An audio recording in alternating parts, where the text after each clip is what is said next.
Richard, what is the reaction and what are the concerns today in Ukraine? So if you read that Truth Social report from President Trump, he talked about how he's urging President Putin to save Ukrainian lives, that Ukrainian troops in a region in Russia are surrounded, are vulnerable, and Ukraine is disputing that. Ukraine says that its troops are not surrounded, that they have not broken rank, that they are in a weak position, that they are being pulled back, but that they are being pulled back in an organized way, and that this is a more tactical withdrawal than a rout, and that they don't need President Trump begging for their survival. But what is happening in this region of Russia is clearly quite transformative. The Ukrainians are losing, and many people here blame President Trump for that. What's happening, Jose, and it's important to understand, it's important for viewers to understand, what's happening in this region of Russia is unlike all the other battles in Ukraine. Since the beginning of this war, Jose, Russia invaded Ukraine, tried to take over the capital, and it has been Russian forces pushing in to take Ukrainian territory, and they've captured about 20%. But last summer, in this one particular area, it was the Ukrainians who punched across the Russian border, moved into the Kursk province, and captured Russian territory. And the idea was that a moment like this would come, they would have a Russian enclave that they could swap with Vladimir Putin, and that they could exchange it for some of their own territory.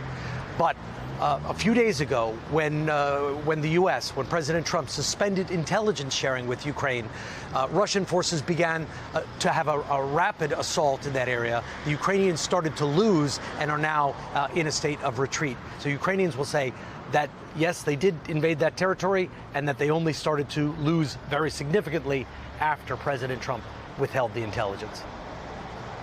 Richard Engel, I thank you very much. So, Evelyn, and it's fascinating to hear Richard. I mean, he's always so prepared and so knowledgeable, and it takes so much effort and, quite frankly, I think, strength to be where the situation is fluid and difficult. How difficult and how fluid of a situation do you think we're going to be seeing in the next hours, maybe days, as this back and forth between the United States and Russia, back and forth between the United States and Ukraine, can get anything of substance accomplished?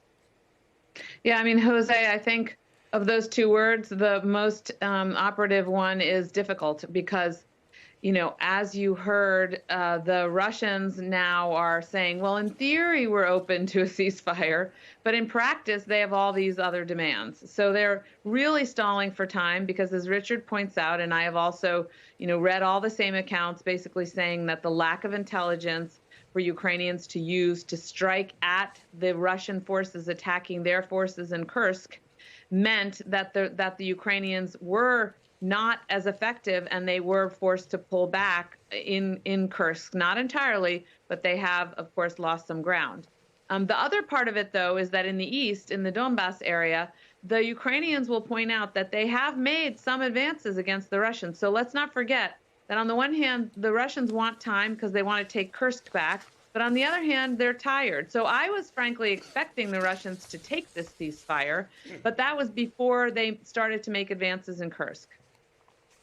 And so let's think back to history, recent history. I mean, Russia agreed to a ceasefire in 2015, 1 year after Russia's initial invasion, when it took control of Crimea and parts of eastern Ukraine. The world reacted very differently back then. The United States reacted very differently back then when Russia took that part of Ukraine. What can we learn from that experience?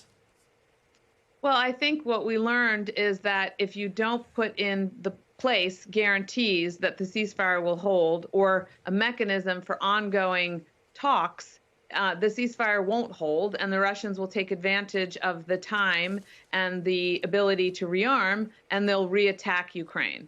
They did that repeatedly from 2014 on until even the full frontal invasion, of course, in 2022. So they're not to be trusted. You need to make sure that you have, verification and that you have security guarantees, something in the agreement to make sure that the Russians are deterred from using their military again against Ukraine.